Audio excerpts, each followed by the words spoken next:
Tune in this week, episode 83. We've already talked Lincolns with Lou Biondi. This week, we're talking Chevys with Matt Colussy.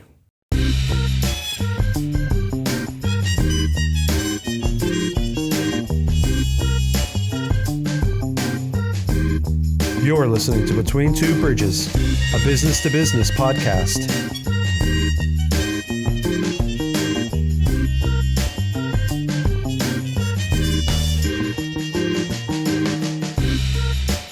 With your hosts, Joe Ferranti and Jerry Kenna. Produced by Nathan Kenna. Interviewing entrepreneurs, business operators, and investors. This episode is brought to you by Wash, because laundry shouldn't cost your time. Wash delivers. Sign up at pickupwashdeliver.com. Do the wash. Skip the hassle.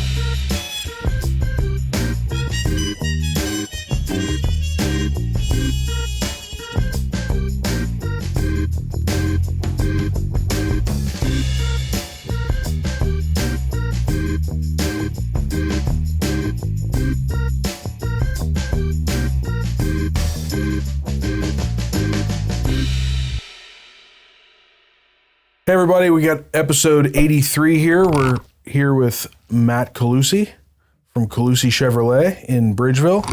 It's a little different today. You're going to notice Joe's not here with us today. Joe is out sick. He needed to call out today, so I'm flying solo here with Matt, but I think we'll be all right. We'll handle it. I think so. And Joe will be back next week. So Matt, I've known you for a little bit. I've spent a little bit of money at Colussy Chevrolet. I've got a bad habit of buying vehicles. So, and you're not the first car guy to be on the podcast, we've been talking about having you on for a little bit. And, happy to be here, man. To this, so I'm a fan. Yeah, and I know that you've got a lot going on. You've had a long history, and I was actually talking to our mutual friend who actually introduced us. Yeah. Mr. Jim Richmond, who I'm sure is going to be listening to this morning, and he reminded me of your past with being in a band. Traveling with a band. Oh, yeah, yeah. And I thought that would be a good way to start because obviously you have your experience in the car business, and we'll get to that. Sure, yeah. But what a lot of people may not know is the Matt Colussy that traveled the world with a band, touring with a band, in the band, and then being a tour manager, right? Yeah, yeah. So, you did your homework there. I did, yeah. So tell us about that. How did that start? What was your involvement and where? Yeah, so it's funny because you've had on other car guys, Lou and Russ, and but then you've also had on Drusky Entertainment. Yep. You had on Lindner, yep, who I went to Duquesne Music School with. Oh, did you? We were there at the same time, guitar guys. Yep. And but yeah, so there's two worlds here that are like you're kind of blending the two worlds, colliding, yeah. But no, I have always been involved in music since I was a little kid. But in high school, I was in a band. Me and some buddies, started a band. And we were all kind of like pretty serious about it. And so that was kind of I actually never thought I'd really be in the car business. I always figured myself, okay, I'm going to go and be a musician and, play in a band and, had these big rock star dreams, Now, Colussy Chevrolet is a very old dealership, so your family was already in the car business at this time, and you had made the decision that you don't think you want to pursue that. You want to pursue a career in music. Yeah. I mean, I worked in the dealership as a high schooler, detailer and detailing cars, lot attendant. But yeah, my passion was always music. So I wasn't even going to go to college. And my dad, my mom, they were kind of nudging me, hey, you should do this. So I ended up auditioning for the Duquesne School of Music, and some miracle got in, don't know how, but did that for a couple years, realized that wasn't really where I needed to be. The band I was playing in at the time kind of was starting to do some stuff. And by my sophomore year of Duquesne, we had actually already gotten a record deal.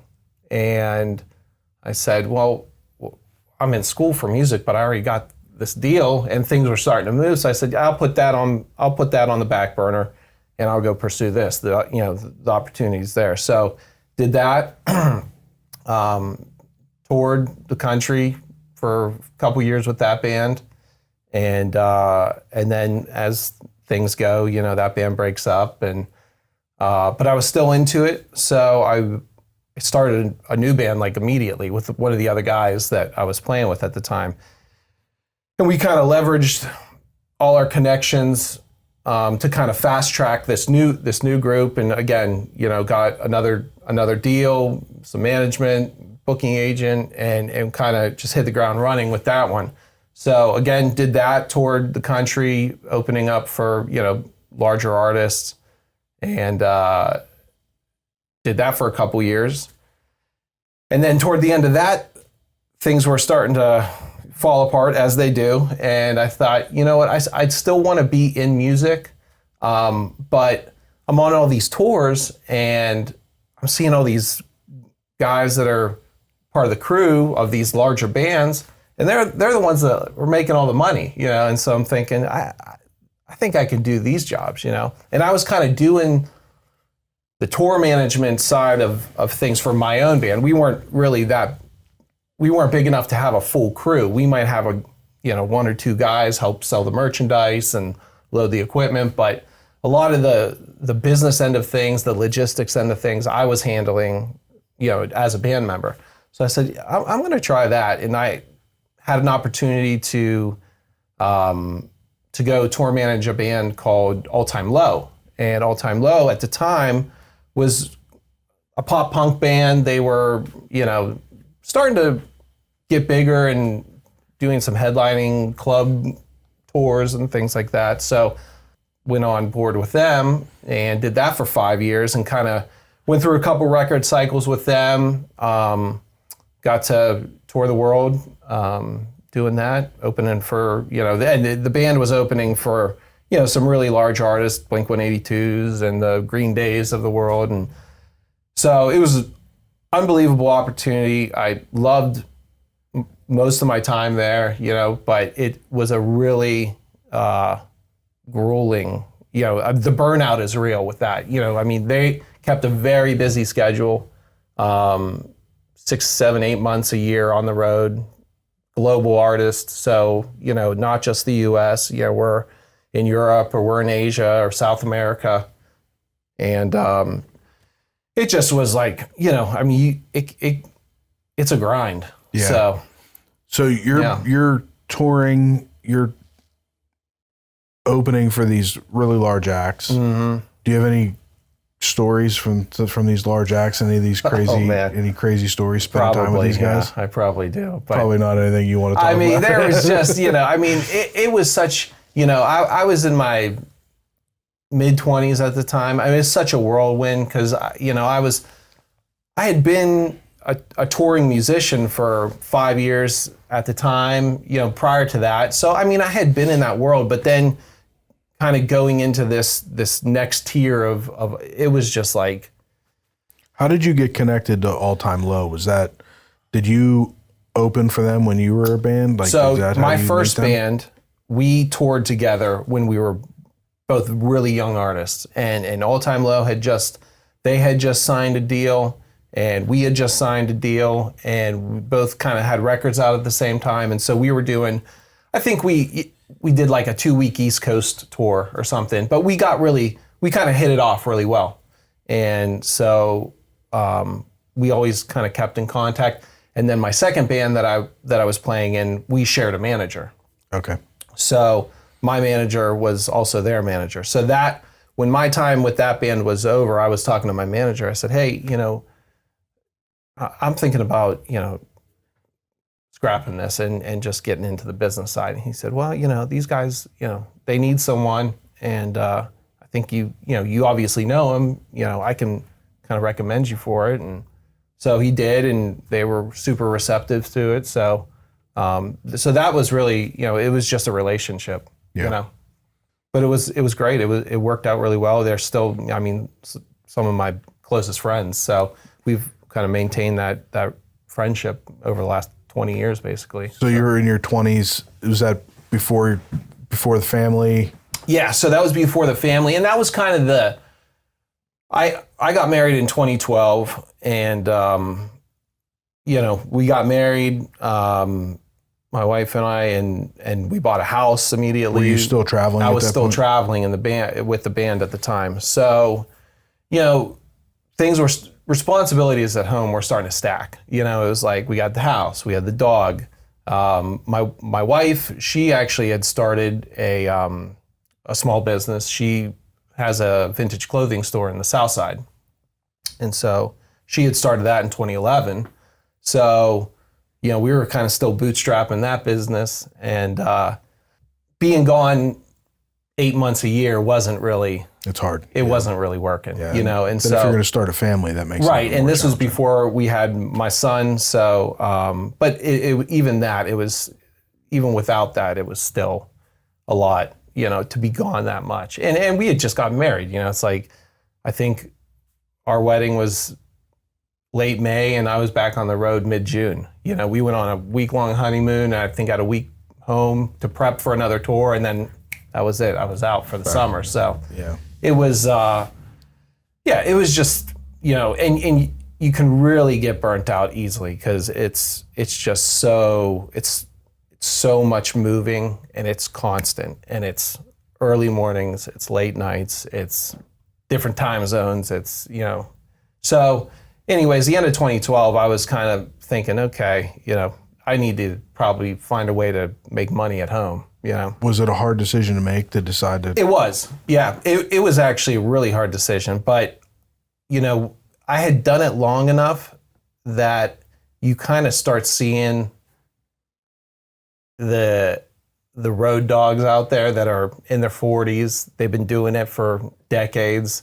They're on their third or fourth marriage, maybe, they got maybe a kid at home that they don't see, and you're looking at those guys and yeah, you're making a good living, but you're sacrificing a lot. And it was like, I'm not gonna be that guy, so, so I it was kind of, I kind of had to bite the bullet on it and say, okay, I'm going to go home.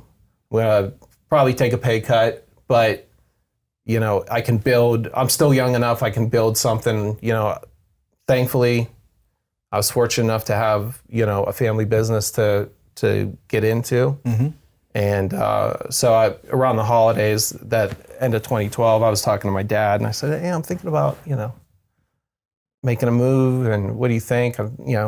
I come back to the dealership, and he was like, yeah, I think you'd be good at it. And, you start, he's like, you're going to be a salesman. You're not, going to be into like a management position, but, it's a good way to learn the business. And so, yeah. So you transitioned back into the dealership. You decided to go right back into the car business. Yeah. I just, cause I can't sit around, it was like, and I told the band, I said, listen, we had about maybe 2 or 3 months of shows into the beginning of 2013. And I said, well, I'll finish out the schedule with what we have booked.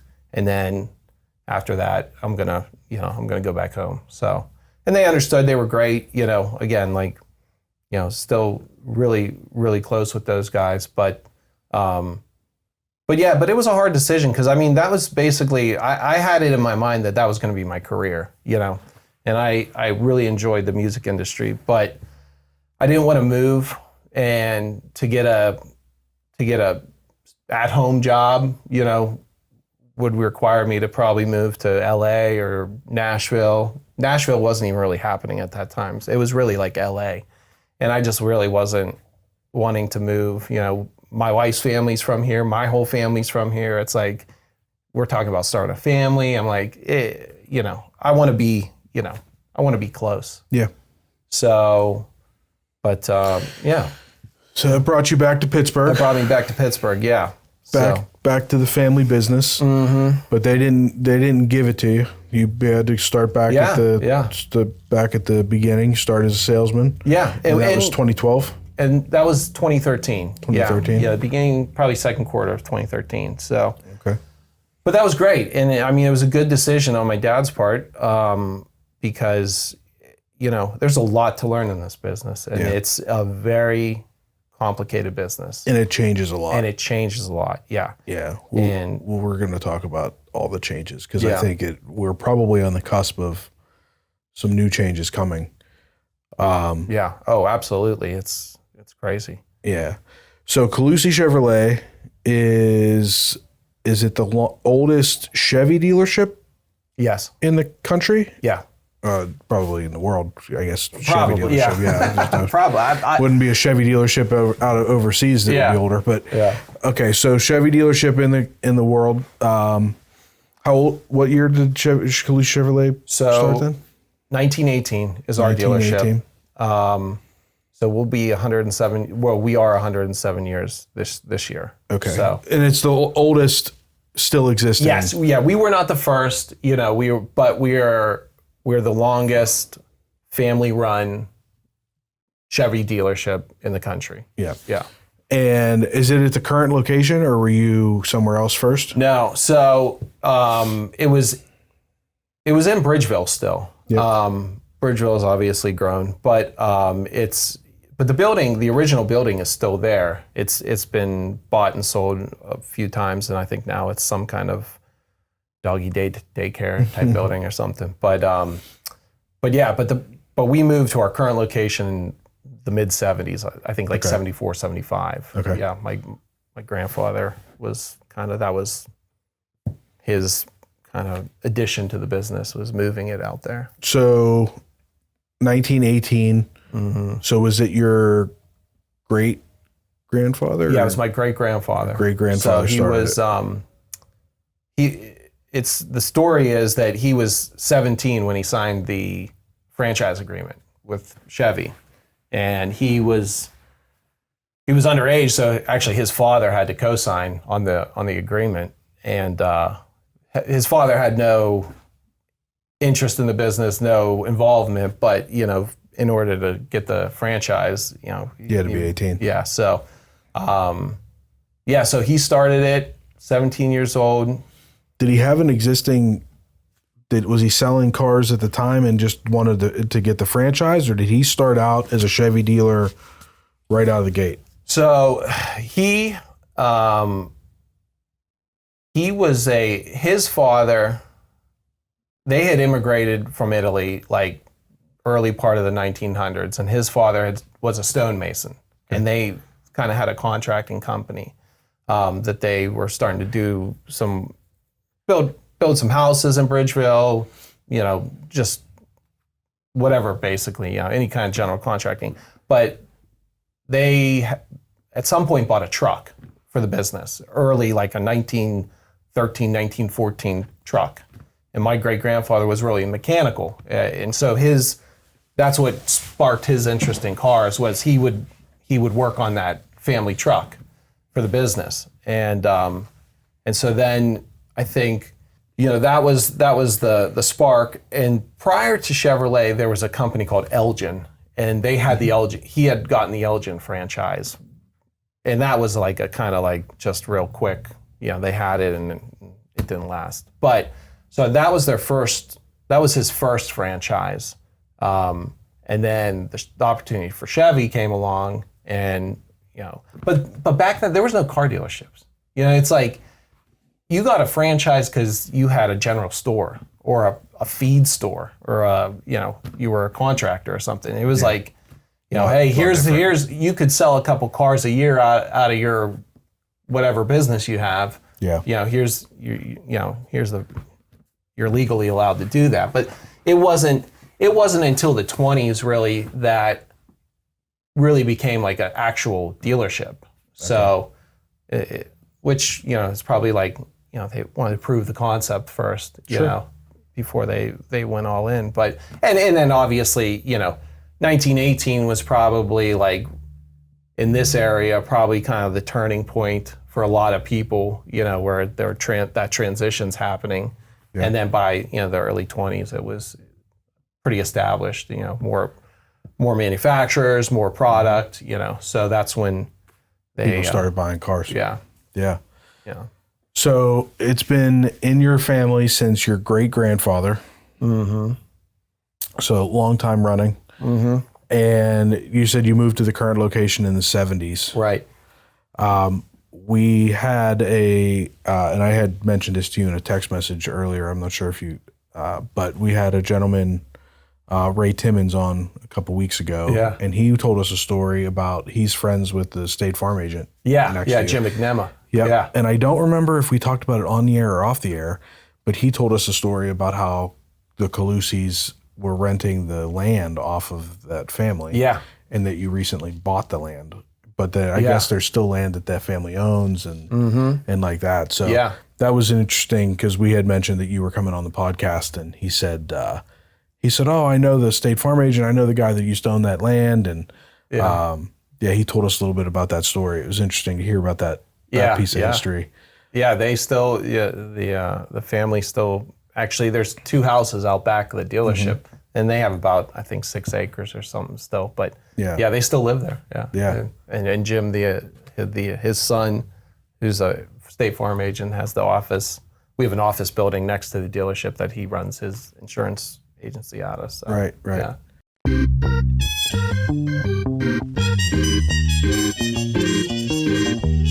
Thank you for listening. And now a brief word from our sponsor. You've got a full plate. Kids, meetings, workouts, side hustles. There's better things to do than laundry. Introducing Wash, laundry reimagined for the modern world. Schedule your pickup in seconds via the convenient web app. Wash picks up your clothes, cleans with care, and brings them back fresh and ready to wear. But it's more than garments. From bedding and table linens to shoes, hats, purses, and more. Wash handles all your life's fabric, leaving you more time to do you. Visit pickupwashdeliver.com and see how convenient it can be to do the wash. And now, back to the show. So you've been in the business officially since 2013. Mm-hmm. Currently, your position there is general manager? Operations manager. Manager? Yeah. Okay. And as far as succession plan goes, are you eventually hoping to take ownership of the dealership? That's the plan. Yeah. So my dad and my uncle are the current dealers, the owners, and they still love the business. My dad's especially. I mean, he's like, it's in his blood. Mm-hmm. So he's there every day. My uncle's there every day. I'm there every day. But eventually, I think my dad's in his late 60s, so I think according to him, he's got a couple more years left. But yeah, so that's the plan. And I have 2 siblings also in the business. I have a younger sister who's our marketing director. Okay. And I have a brother who's on the service end of the business. So Lord So it'd be willing, a good fit for the 3 of you to take it over. Yeah, and I think you said your uncle's part owner too. Does he have kids that are involved as well? No. Okay. He has 2 daughters, but they're Not involved. They're not involved. They didn't really have any interest in it, which is okay. Yeah. It's not for everybody. It is. It's not for everyone. It's a great business. It's a fun business, but it's a lot of work. Yeah, I think you have to have a passion for it. Yeah. Because the stress that comes with the changes and I think it'd be a lot. If you don't have the passion for it, it's not something you'd want to deal with. Yeah. There's other ways to make money that are probably a lot easier. Yeah. It seems like there's a trend, at least in our greater Pittsburgh area, of major national companies coming in and buying up dealerships. Yeah. Oh, right? Colussy's one of the holdouts. Mm-hmm. We had Lou Biondi on, and he's also one of the holdouts. But it seems like family-owned dealers are starting to go by the wayside. Jim Shorkey sold. Mm-hmm. Or no, not Jim Shorkey. Jim Shorkey's buying everything up. Yeah, they're... Jim Shorkey just bought. What's the Chevy dealer that was out this way on Route 8? Tom Henry. Tom Henry. Tom Henry sold. Day Chevrolet sold. Mm-hmm. Barrels sold. Barrels sold. So there's a lot of them are selling. Yeah. Has it been discussed with the Colussys? Or the Colussys, is it important to the Colussys to keep that family run? Yeah. I mean, I need a job. Yeah. I gotta work, man. Yeah. Yeah. No. I mean, yeah. I mean, we kind of, you never want to be the generation that loses the business. It's like, and the business has been good to our family. It's like, so we don't have any intentions of selling, and truthfully, I think it works in our favor. I as a customer, I would much rather. And when I talk to people about where'd you go, and I tell them I go to this dealership in Bridgeville. You go all the way to Bridgeville, yeah, because in my opinion, it's easier to deal with the small dealership. Yeah. And I'd just rather have a relationship with the dealership. Yeah. You know what I mean? It's just a smoother process, and I know that you're there. Yeah.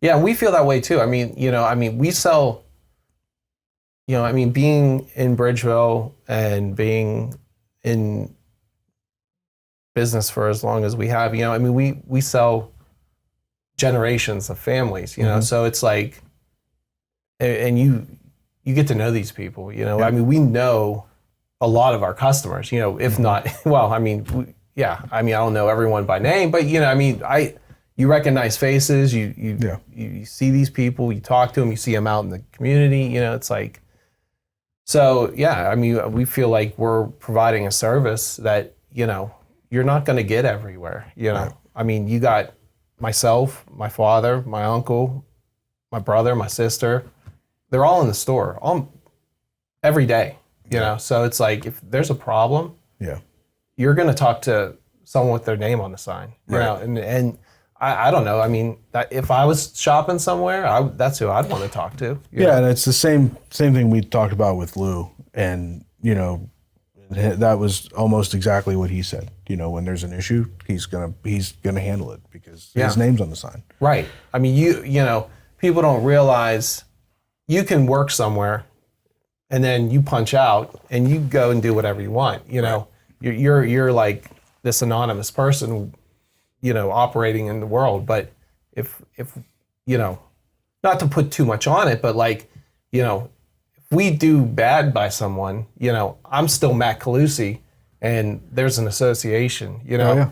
So it's like we take a lot of pride in our business, and we want to run it in a way that we can be proud of inside the building, or when we're out at a restaurant or at the supermarket, run into people. So I don't know. I think it's good. It keeps things in perspective. Yeah, I think there's a value there in dealing with a small family-run dealership. Dealerships get a bad reputation a lot, and you go on Facebook groups, everybody calls them stealerships and everything else, right? Because, yeah, we've heard it all. Yeah, you've heard it, I'm sure. Dealerships get a bad reputation, especially, through COVID. There were a lot of dealerships that were doing market adjustments, and we've talked about it before. I have a Corvette. I bought my Corvette from you guys. I did not pay a market adjustment, but a lot of dealers at the time were charging big market adjustments for those cars, and it left a bad taste in people's mouths. And I think that it's just about the relationship. It is. I mean, my dad, I mean, he'll say it every time. It's a people business. Yeah. It's relationships, and it's people. It's the people that buy from you. It's the people that work for you. It's a people business. Yeah. And if you don't like people, it's the wrong business for you to be in. Yeah. So, I mean, we didn't do any of the market adjustments. Because I mean, why would I screw my customer? That's been with me for 20 years, Right. you know, because to make a couple bucks. Like, Yeah, and Jim had told me that you guys weren't doing that. He's like, I don't think Collussy's ever done a market adjustment on a vehicle. And now fast forward to 2025, and you see these guys that are driving these Z06s that paid $50,000, $75,000, $100,000 market adjustments that are, I mean, buried in them. Yeah. Oh, because now there's dealers that are paying, or they're selling them for 15 grand under. Yeah. It's like, yeah. It's crazy, but I mean, we were the first dealer in Pittsburgh to get a Z06. I know. I saw the video of it coming off the truck, and we didn't sell it. I know. We kept it because we just didn't even want to go there. How the hell did you get it? I have no idea. I don't know. We got a call one day from our district guy, and he was like, "Hey, this is coming your way." Like, what? I mean, we sell Corvettes, but we're not a high volume Corvette store. We sell way more used vets than we do new ones. Okay. We just don't, the allocation, the way it works. Yeah. You know, I mean, who knows how I know. I tracked it. You get about one a month. Yeah. You know my inventory better than I do. Took me 14 months. Yeah. But yeah, I mean, as far as the Stingrays did, but it took I watched them. Yeah. But no, I know you did. But so when that Z06 came off that truck, Jim sent it to me, and I was like, how the hell? Because I mean, I'm sure Bowser's doing more new Corvette volume. Probably most dealers in the area are doing more than us. But maybe there's something to the fact that you're the oldest dealer in the country. It could have been. We never got an answer as to why we were the ones that got. I don't even think Chevrolet knows why or how we got it. They just picked you out of a hat. I don't know. These are the lucky guys. Yeah, luck of the draw, I guess. Yeah. But not that it mattered because my uncle still has it. You know, Yeah, it's still sitting in one of the buildings next door. So yeah, I saw it. He sent me the video of it, and it was one of the first times I had seen one besides, pictures online on Chevy's website. Yeah. And I heard it, and I started it up, and I was like, oh my God. When it came out, it was like, oh my God. It was crazy. Yeah, it was crazy.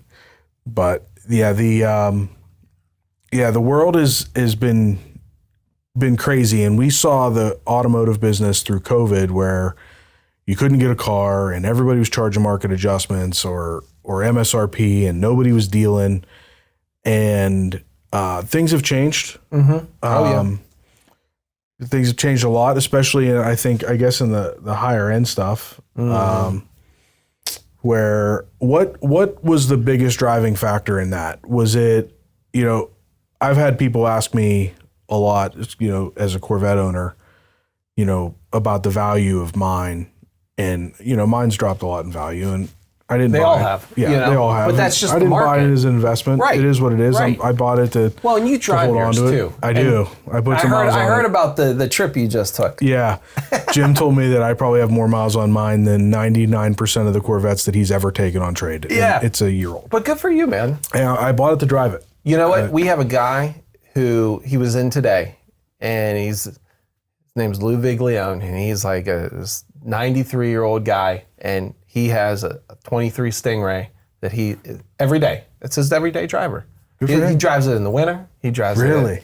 Yeah, he doesn't care. He goes, "What am I? I'm 93. Yeah. I'm driving the car I want to drive." Yeah. I'm like, I don't even know how you get in and out of that thing, dude. Yeah, I don't. You're 93 years old, but Dude, I'm God gonna bless tell you.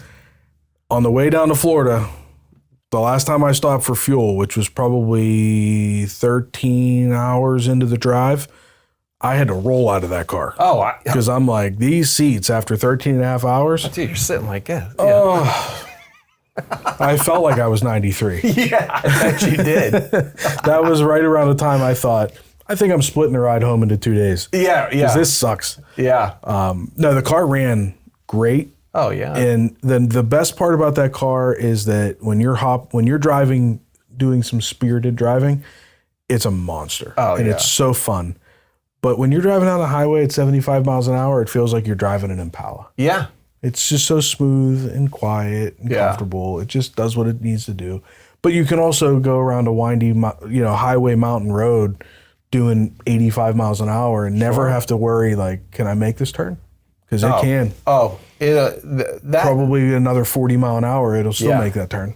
that car is such an unbelievable vehicle. Yeah. It is, the value on that car is unbeatable, in my opinion. I mean, Agreed.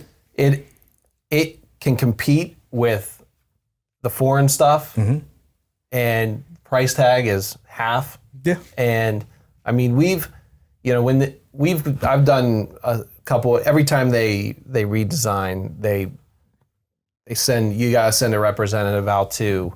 They have a track out in Vegas, right outside Vegas, Spring Mountain. That's we went. Yeah. I went to the class. So you know, Yeah. I mean, it's like, it's unbelievable, and so you hammer on these cars for like 3 days, and you see the capability of these vehicles, and you're like, and then you get to ride with a professional driver, you know, and then you really understand the capability of that car. One of my biggest takeaways from that class was that these cars aren't delicate.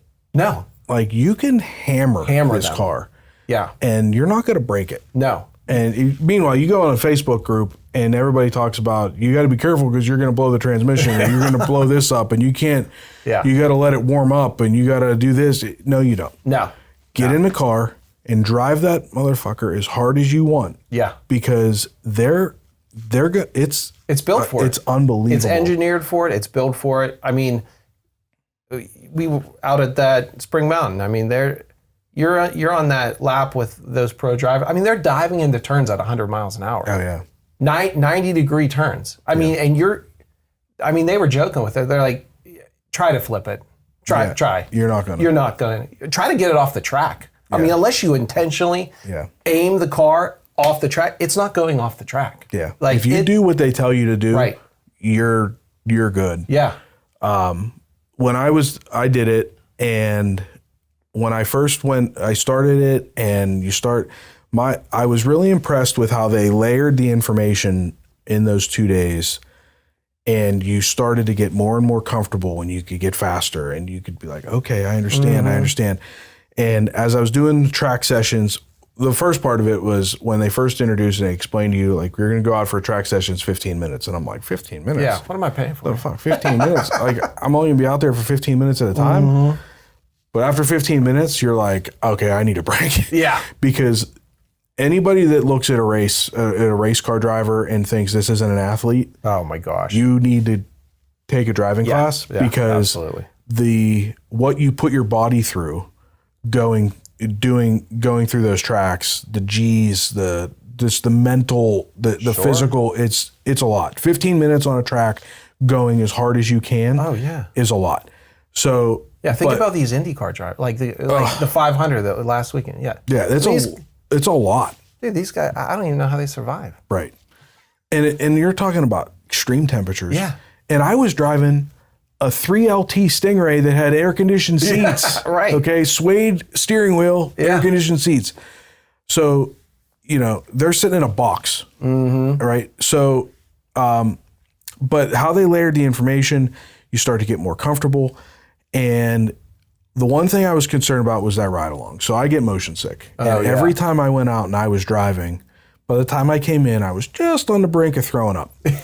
But so I was concerned that in the passenger seat, I'm going to get sick. But I'm like, at the beginning, I'm like, do I want to do it? Like, they said you can skip it if you want. I'm like, do I want to do it? Do I want to do it? But by the time that time came, I thought, I have to do this. You got to do it. Because I want to see, I'm seeing what I'm being told what this car can do. I'm seeing some other drivers that are pulling away from me. What am I doing wrong? Yeah. And how can I improve? And the best way for me to do it is to get in the passenger seat and let that professional driver show me. Oh, yeah. So I went through it, and I didn't get sick. Real close. Yeah. But I figured, dude, you're hanging on for your life. bro. And you don't even have time to think about getting sick, because you're like, You're holding on and like, oh yeah. I mean, you're white knuckling it and you're not even driving the car. Right. But by doing that and riding along with them, you start to see like, okay, so I can go harder into this turn. Okay, I was slowing way down way too much for this turn. Okay, he's hitting the apex here. I was there. You start to understand the parts of the track where he's putting the car, where you were putting the car, and you understand that way more in the car with him than you do when you're behind him. Absolutely. And the one thing I notice when I do this is like, you don't understand how hard these guys are slamming the brakes. Oh, yeah. I mean, we're driving, we think we're driving good. I mean, these guys are burning the pads off these things. Might be the most impressive part of the car. It is. Is how good the brakes are. It's unbelievable. People don't, and you don't understand it until you feel it and you go, oh, I've never hit the brakes in my car this hard. No. This guy's doing it on every turn. Yeah. Yeah. You're just standing on them. Yeah. And that car will come from, 130 down to 50 like that. It's unbelievable. And then go pour into a turn and it just like nothing. Yeah. Like nothing. Yeah. Never heat up, never get mushy, just keep on going. Oh, it's crazy. Yeah, it's impressive. Yeah, I'm glad you did that. That's cool. It was cool. But my track session before I did the ride along and after I did the ride along, I cut 7 seconds off my time. Yeah. Wow. That ride along was so crucial. Yeah. But the way they layered the information and explained it to you and the different dynamics of the car and explained, I think every guy considers himself a good driver, right? Mm-hmm. I consider myself a good driver. Yeah. And I like to drive spiritedly, whether I'm driving the Camaro that's got a manual or whatever. If I get to a windy road, I like it. And I understand. And I also ride a motorcycle. So I understand the concept of slow down before the turn, accelerate through the turn. I understand the concept of driving fast. But the thing that I didn't really have a good concept on is how different it is to drive a mid-engine car. And how you have to keep the balance of the car, where if you're going too slow into a turn, you're going to end up getting the back end of the car to come around because there's too much weight in the front, not enough weight in the back. Mm-hmm. Or if you're going too fast, you're accelerating too fast through the turn, now you have no weight on the front and you have no steering. Yeah. So the balance was the key. And understanding that concept, it really took, when he was teaching that in the class, I was like, man, when you're driving a front engine car, you don't really necessarily think about all that. Yeah. A mid engine car is very different, the geometry of it. And it was anybody that's on the fence that might be a Corvette owner that bought one that's thinking about getting that class, easily the best $1,000 upgrade to buying a Corvette, hands down. If you're thinking about, like, if you're going back and forth, like, well, do I get the 3LT or do I get the Ron Fellows School of Driving? Yeah. Fuck the 3LT, get the School of Driving. 100%. If you have $1,000 extra budget, that's where you spend your money. 100%. I actually have a friend that bought a used one that had to pay full price for it. Oh, and he went out and did it, and he was like blown away by it. It's worth it. Yeah. I mean, you go there one time, you're like, I'd come back here every year. It's like, it's awesome. And the facility is unbelievable. It was awesome. And we didn't even get to stay in the condos. We ended up, when we booked it, so my uncle went out with me because he bought a Corvette the same time I did. And so we have matching Corvettes. And so we went out to Spring Mountain together and did like a little uncle-nephew weekend driving, which was awesome. That's awesome. But we didn't have a whole lot of options as far as classes to pick from because we needed one for both of us. Oh, yeah. And the week that we decided, the 2 days that we decided, they didn't have any condos available. But they put us up, they have overflow at the Holiday Inn Express. It's like 5 miles down the road. Yeah. So we stayed there, which wasn't a big deal. You have to get a rental car anyway. Sure. So, you're driving 45 minutes out of Vegas, so yeah, you have to get one anyway. So it really wasn't a huge ordeal. But yeah, the facility's beautiful. The food was great. Yeah. All the people were awesome. Another thing that was super impressive is as hard as you're driving and as much as you're focused on everything that you're doing, and it's like you're so engaged, to think that the instructor is in front of you, basically driving in his rearview mirror because he's pacing you the whole time. Right. Yeah, 100%. And this guy's on the radio talking to you. So he's driving with one hand in his mirror. And it's like, this guy's done so many laps around this track that he's driving as fast as you are with one hand, driving in his mirror, Right. and you're like everything you can Oh, yeah. to just keep up with that guy. And it's like, Yeah, and he's out for like a Sunday drive. Yeah. Yeah. I know. It is crazy. You're like, wow, there really are levels to this. Because, Yeah. like, I mean, those guys are impressive. But they were so nice, Yes. so accommodating, so understanding. None of them were condescending. None of them, there was no stupid questions, even though some of the guys there were your typical Corvette owners that I was like, oh my God, Yeah. are you shitting me right now? But it was a blast. I would do it. I would do it in a second. I don't know if I'd pay the $4,000 that it would take to do it for the full price. Right. But I'd buy a new Corvette to do it for $1,000. all right, well, come on down tomorrow. We'll get you signed up. Nah, not anytime soon. No. That's cool. So the business has obviously changed over the years. What's been the biggest challenge in recent years, and what has made the biggest effect on these changes, do you think? Are you seeing, is it production catching up? Is it the interest rates? Is it a combination of both? Is it something else? Yeah, I'd say I think it's all the above and then some, because, I mean, obviously, going through COVID, that was just chaos. It was inventory. It was parts. It was the demand. Inventory was low, demand was through the roof.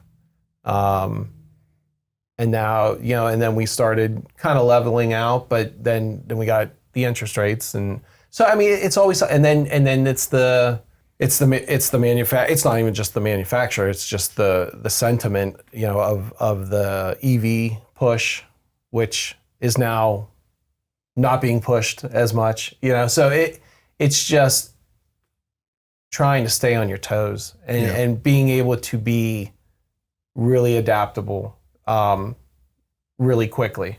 Because, things are changing so quickly. It's like, right now we're, all of a sudden, we're not back to COVID inventory levels, but inventory is shrinking, used cars, trying to balance where that market is.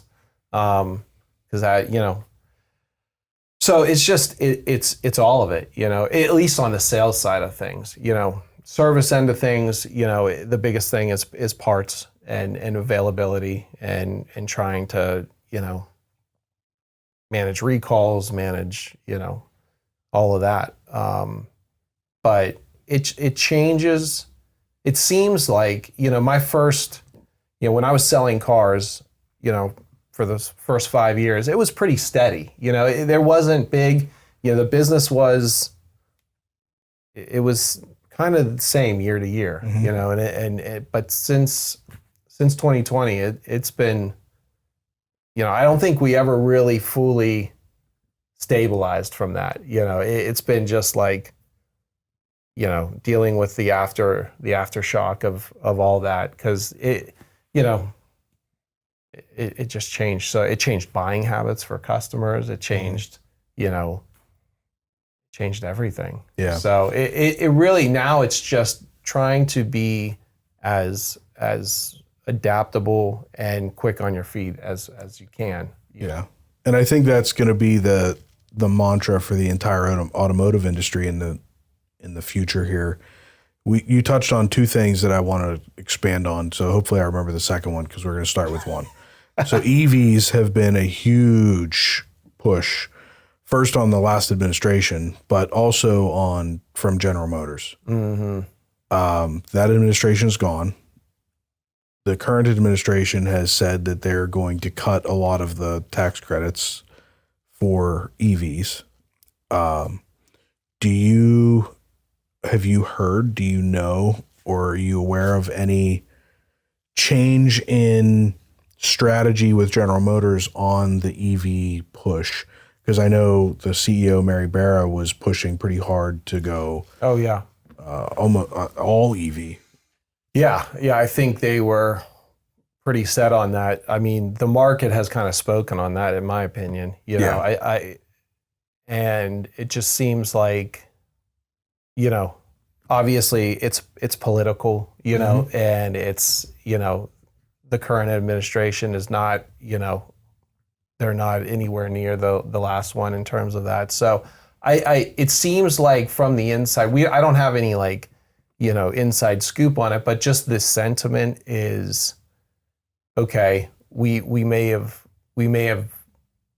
got over our ski tips a little, you know, and we need to pull back. And I think all manufacturers did that, and probably overestimated what the demand was. And that's going the to be biggest for it. thing. They, you know, I mean, I have EVs on the lot right now. I've had every EV that Chevy has given us, we take, you know, and we've had, you know, from the early iterations of the Bolt to now we have the Blazer EV, we have Equinox EV, we have Silverado EV. We've had them all. I still have some of them, you know, and truthfully, I'll be honest with you, they're good cars. I actually own an EV. My wife, I bought one for my wife at the beginning of the year. I was tired of getting in her car and there being no gas in it. So now it's just dead. So, now there's no gas. She loves it. She's, but you know, but they're good cars. But it's just the demand isn't there. People aren't ready for it yet, and we offer them. We have qualified salespeople that can tell you everything about it. You know, it's a good driving experience. The Silverado EV is unbelievable. It's a great truck. It's pricey. I think that's also part of the problem. But I just don't think people aren't going to go from, you know, 0 to 100, you know, from filling up their car every day to, you know, now they're investing in infrastructure in their house, and the infrastructure, you know, in town is not there, you know. I think, to me, and I think that's the biggest hurdle, is that the infrastructure, the public infrastructure, is not there. Yeah, 100%. I think that if I'm a bad example because I have a bad car habit that we've already discussed. But if I was looking to have a car that was just my daily drive to and from work, but I had another vehicle that was going to be for road trips, or in your situation, if you were going to drive somewhere far, you could take your vehicle, right, and your wife drives the daily, right, commute on hers. The idea of, I need to drive 300, or I need to drive to Florida, mm-hmm, but now that 1,000-mile trip, I've got to zigzag from charging station to charging station. I was able to fill up 3 times on the way down, and then got there with gas in the car. Yeah. But 15 and a half hours. Right. Whereas if I needed to stop for, you're talking an extra hour every 200, 300 miles. Right. Yeah, that turns into a 20-hour trip. Right. So there's infrastructure issues, there's convenience issues. I think honestly, in order for it to be a successful rollout, I think that the plug-in hybrid is probably the easier way to spoon feed it to the 100% public. 100% agree. I think they really had a big misstep. Yeah. And it's not just Chevrolet. It's a lot of manufacturers. Right. I mean, it's like, I think they were, I don't know what they were thinking, but I mean, we missed a link in the chain, and it's like, you gotta give people, you have to let people kind of ease into it, right? Yeah. And then you're battling a price point too, because these EVs are $10,000 more than the ICE equivalent. Right. And so it's like, here's kind of here's a big unknown, and can you pay $10,000 more to take the gamble with it? To take the gamble, and it's like, it's a hard sell. That's a hard sell, man. Like, but a not hard sell would be, hey, here's a plug-in hybrid, or here's a, Chevy 2012, 2013 had the Volt, and it was, I don't know why it was like one of the greatest vehicles ever. That was a hybrid. It was a hybrid. It had a 8-gallon tank on it, and it got like 50 miles worth of range. And it was like unbelievable. It would have worked for 75% of the population, that it just commutes to and from work under 50 miles round trip. But also, if you needed it, you had a tank. You know, you could go, you know, whatever. You didn't have to. You weren't tied to the plug-in. Right. So, but they scrapped that and Went all EV. And it's like that makes sense to me. Yeah. You know, just as a guy who, you know, drives every day. You know, Right. It's like why would we not go that route? But I think, you know, a lot of it unfortunately came down to, you know, politics and, you know, And not even necessarily just saying politics left and right and being political, but it's also money. sure. And we've talked on the podcast before that a lot of times the federal government uses the tax code to manipulate the public as well as companies. And they offered a lot of incentives to these manufacturers to switch to EV. And I think General Motors, as well as Ford and Chrysler and everybody else, they took that bait and they pushed that because there was revenue in there. Sure. But I think that I agree. I think that a lot of them are kind of backpedaling on that. The one thing that was frustrating to me was that from what I was reading, and I'm just reading it as a consumer and as a, you know, reading investor news, right? Sure. But it seemed to me like, you know, General Motors, if you look at their profitability among their vehicles, even though those EVs are more expensive, there's very little margin in them. Mm-hmm. But the margin vehicles are their trucks and their full-size SUVs and their Corvettes and the vehicles that are V8s, Yeah. gas guzzling, you know what I mean? Mm-hmm. So they were it almost appeared to me like they were stealing profits from that which were selling to pump money into almost like this pipe dream of the future. Like, we're going to go all EV. And it's like, yeah, but nobody's buying it. Right. And we're not ready for it. And it's like, I don't know. Yeah. 100%. So that was a little frustrating to me. Yeah. But I'm glad to see that. And I hope it's not just backpedaling because of the current administration. I hope that it's like, hey, let's rethink this as a business strategy, because we don't want to oversupply these dealerships with EVs that there's not demand for. Well, and that's the thing. It's like, even prior to the new administration, the demand wasn't there. It was, I mean, at least not with us, in my experience, you know. And I talked to some other dealers, and I mean, I know guys, they don't even take EVs. Like, you know, they'll tell the manufacturer, like, you know, take a walk. Yeah, we like, don't want it. we don't want them.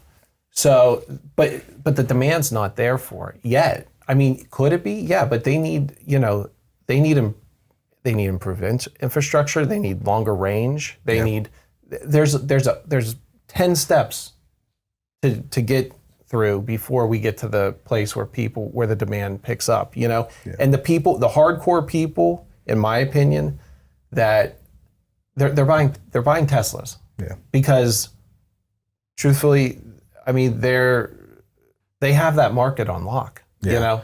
And well, it's they like, also have more. and they've been in the game. They've been in the game. That's for they have more over 10 experience in years, it. you know. And it's like, so if you're really going to take the chance on an EV, you're going to go with the company that only makes EVs. Yeah. You know, because they have it figured out. Yeah.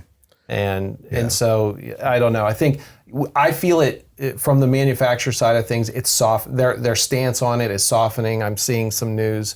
You know, there's some legislation, especially out in California. I think they got it passed where they were going to ban ICE vehicles by 35. I think they got that revoked. That's good. The last like 2 weeks, maybe. That ain't gonna happen. Yeah, I mean, Everybody will be walking. it's just market manipulation too. You know, it's like you're putting your thumb on the scale of this stuff, and it's like let the market dictate. Let the market dictate what it'll. If it's great, if it's an awesome product, people will buy it.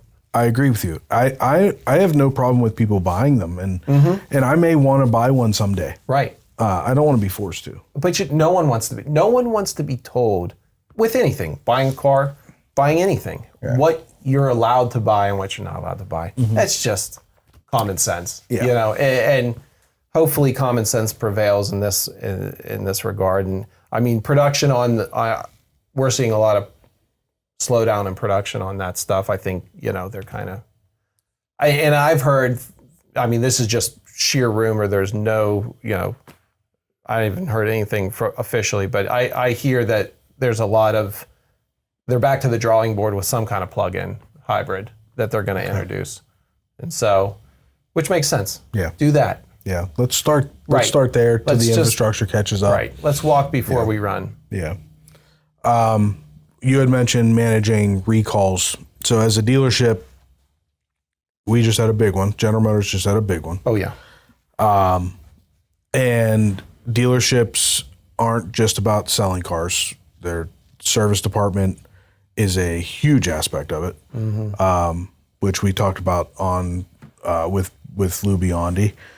And actually, Russ Flips Whips talking about how the service department, the goal is to get the service department to kind of cover all of the overhead of the dealership. Sure.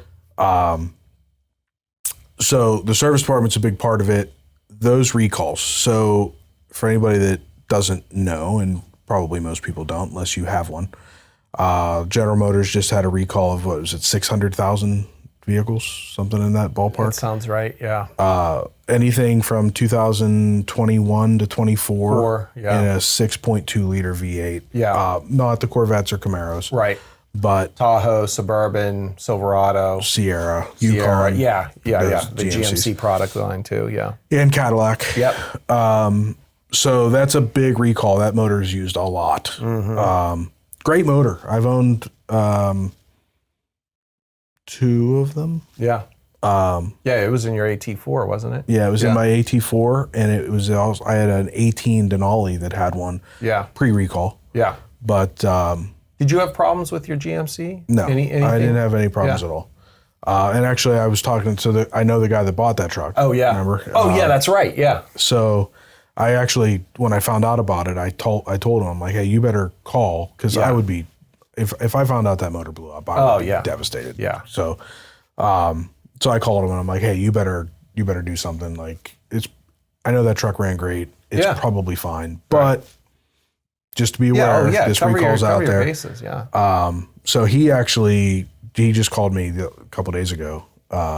He called Cochran, because Cochran's closer to his house, and they said they don't have any directive yet. So, but I don't know. There's information online on what they're supposed to be doing, but Cochran's saying they don't have any directive yet. I asked Jim, and Jim said that the service departments aren't saying what to do yet. I guess the idea, and talking to Jim about it, you don't really think about this, but it's such a massive undertaking for the company, for General Motors, and then each dealership to undertake this, because you have so many vehicles that are affected. Just trying to procure all the oil that you have to buy to change the oil in these vehicles, possibly motors that you have to change, oil filters, oil caps, bodies, all this stuff. Right? So how does a dealership, so I know you've got this recall involved a stop sale on anything you had in inventory. Yes. Plus now anything that's on the road, you have to repair. Right. Either from what I read online, and, do your own research, because this isn't official. I don't, yes, please. But it's an oil change, and I guess they're switching to a different viscosity oil, and that's supposed to ease it. But they're going to check the motor, and if there's a code, they're replacing the motor. So how do you prepare your dealership for the possible influx of trucks and SUVs that might be coming your way once those recall notices go out? Yeah, it's honestly, there's not a lot of preparation in terms of, it's just like like you said, we're waiting for directive from the manufacturer. Parts availability is going to be number one, because like you said, the swath of vehicles affected is huge. So so it's really just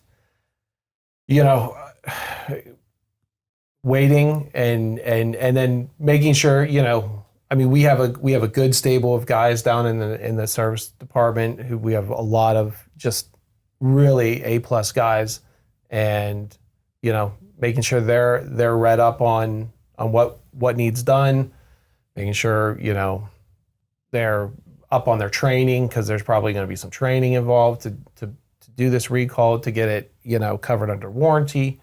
So yeah, it's and we've gone through these before. I mean, recalls. I mean, this is a big one, but we've had there's seems to be always a recall. But Sure. But when you're replacing engines, that's That's a big one. a big one. We had a big one a couple years ago with these EV bolts, where we had to replace the batteries in these things, and that was a big undertaking. And with that, like, we have one or two certified EV techs, so it's not That's out of a that. challenge too.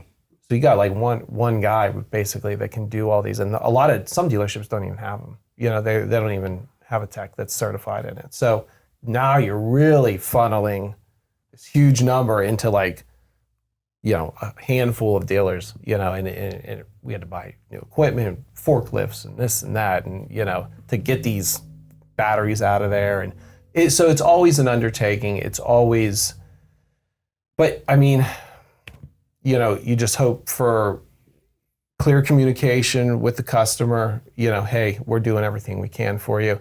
We're probably here's where we're at with it. It's probably going to run into some parts. So it's a challenge. It really is. But I think we can only do what we can do, and we're going to do as much as we can. But it's just communicating with the customer to try to, hey, I understand you have this, but we're gonna take care of you. Yeah. It's just a matter of how fast we can get these parts, how many people are in front of you, and but Now, we'll get it done. Will the dealer be compensated by General Motors for the vehicles that they're repairing? Yes. So Yeah. you get the service department. The gets service paid. department will, yeah, like the labor and Yeah. and obviously the parts. It's no cost to the customer. It's no cost to the dealer. But To the dealer. yeah, but they basically treat it as a warranty claim. Okay. So your typical hourly rate, what's the typical hourly rate for a customer to pay at your dealer? Do you know off the top of your head? It's probably like, I think the door rate is probably like $140, Okay. roughly. Does GM pay that on warranty, or do they discount it? Do they short you? So it's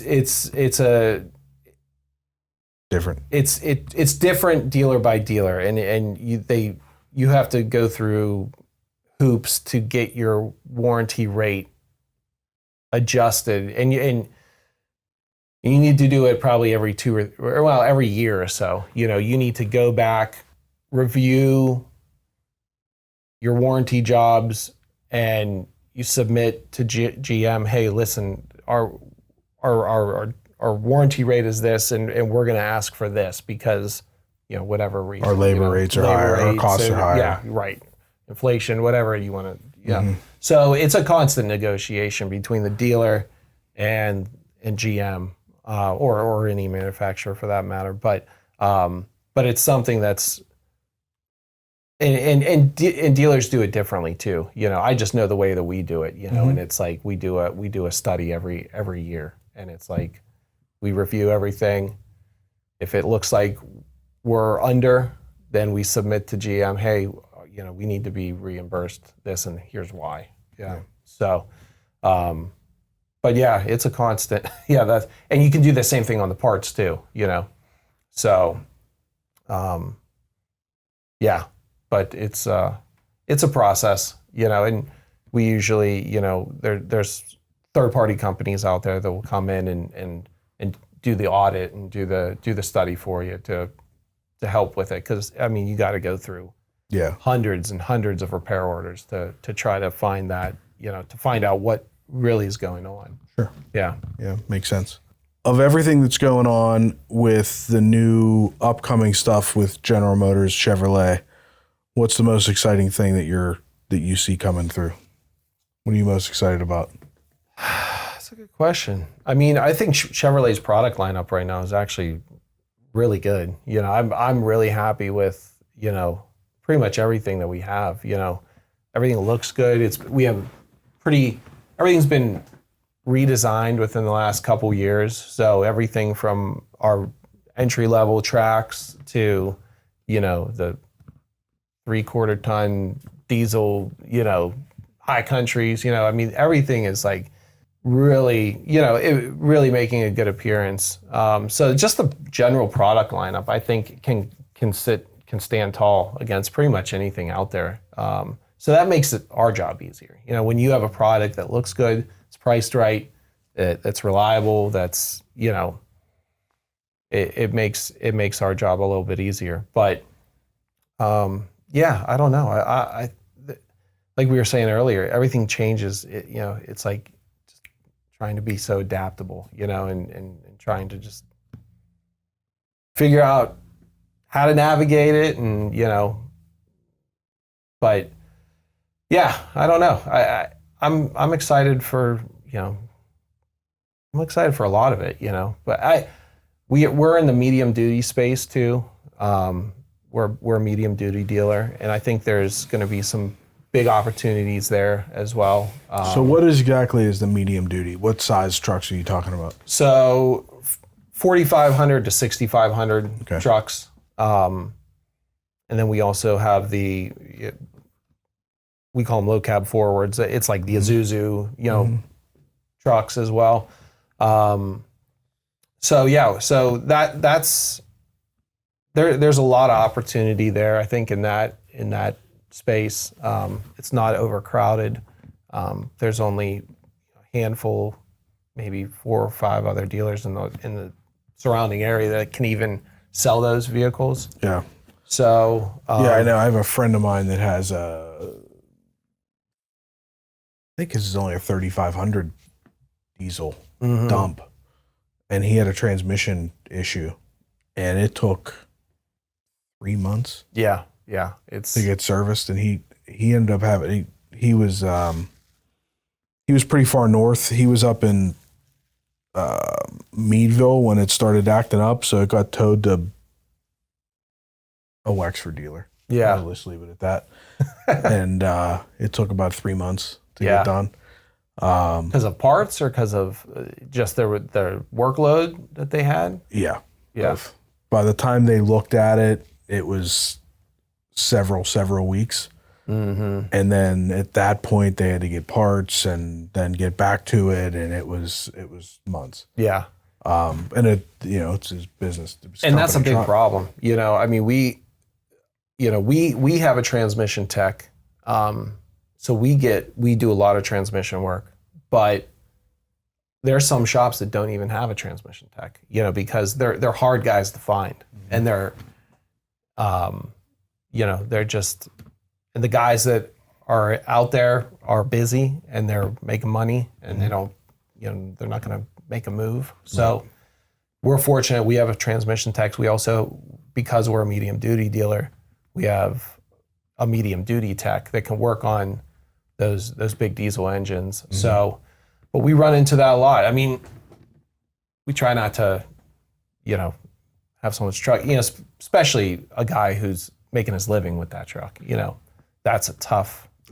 That's tough, man. And so we're really sensitive to that. We try to, you know, at least if a guy's having problems with it, we'll diagnose it. Hey, is this like, you know, critical, you know, or can you, you know, can you limp this along if you want to, you know, if you've got jobs lined up. So, but yeah, that's a tough situation. But yeah, you know, being an automotive tech, man, that used to be like a real, like, you know, no one thought really anything of it. Like, you know, when I was in high school, and you too, it's like the guys that went to Votech were like, we talk about it all the time. It's like everybody thought they were the dumb kids. Yeah, they were dumb. These guys are like, they're going to be the ones, you know, making all the money, you know, and it's like 100%. You got diesel techs that are making more money than guys that bankers. You know, you're like, they're short supply,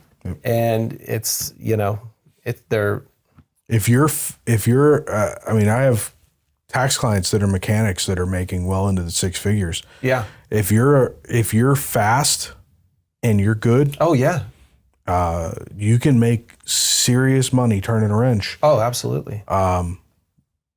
Just, you got to work your ass off. You got to put the hours in. But these guys, I have clients that are body guys too. Oh, body yeah. guys too make, Yeah. if you're good and you're fast, Yeah. because Yeah, there's not a lot of them out there. Right. And that's the thing. It's just, there's not that many guys out there that can do it. That's one of our biggest hurdles is trying to staff, trying to bring young guys in, to grow them, to have those technicians, because guys aren't going into that trade anymore. And it's like, I have a couple family members who have, kids in high school. And so I'm like, dude, tell him if he has any interest in that. Like, look at these fields. Like, they are gold mines. I mean, they're printing money. Yeah. I say it all the time. Go be a plumber, electrician, plaster, all these, and they're not just labor guys. No. These are skilled positions. Think about your truck, man. The radios, the screens, and they're getting more and more advanced every year. Right. And then you start dabbling into the EV space. I mean, these are not like, nuts and bolts guys. These are smart guys that have to know technology, but also have to be, be good with their hands. They're all arounders, The days of having the neighborhood mechanic that just had a couple floor jacks and a snap-on toolbox that could just wrench on your car, that day's over. Yeah, it's over. It's over. And even, I know, everything's becoming, because technology is becoming the way it is, like the manufacturers are smart too.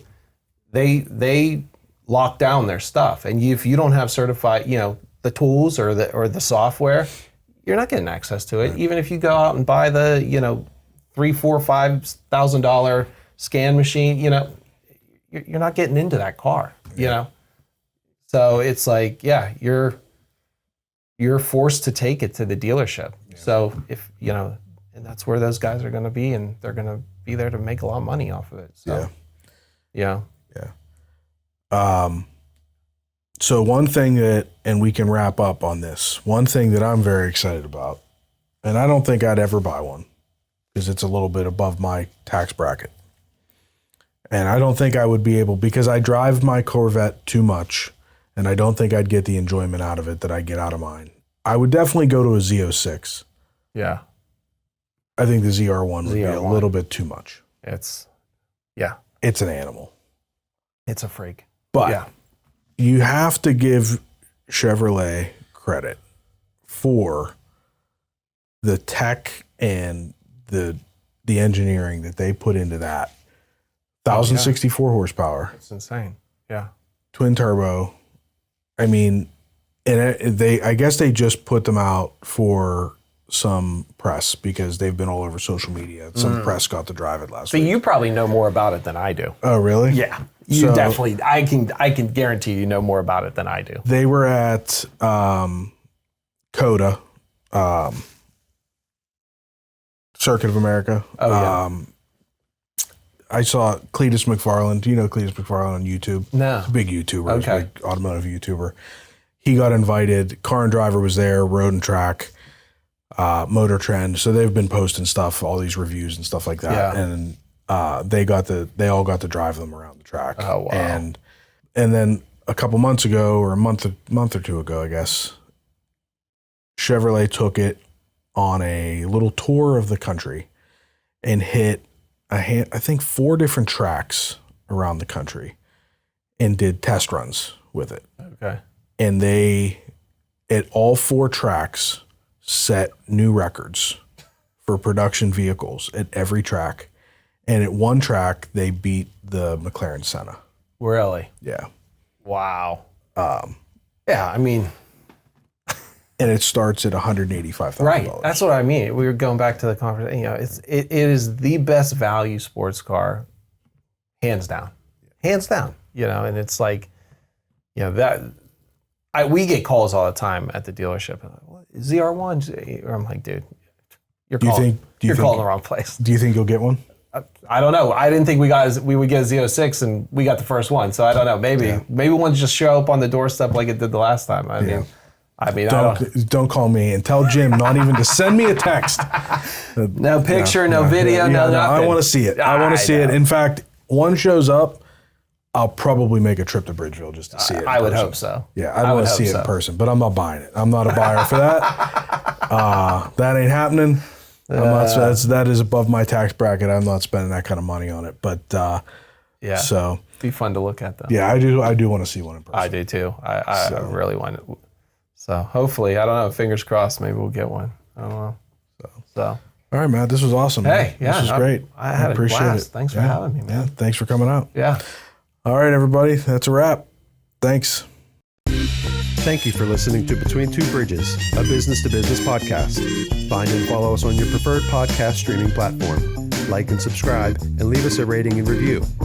You can join us socially on Facebook, Instagram, TikTok, and X.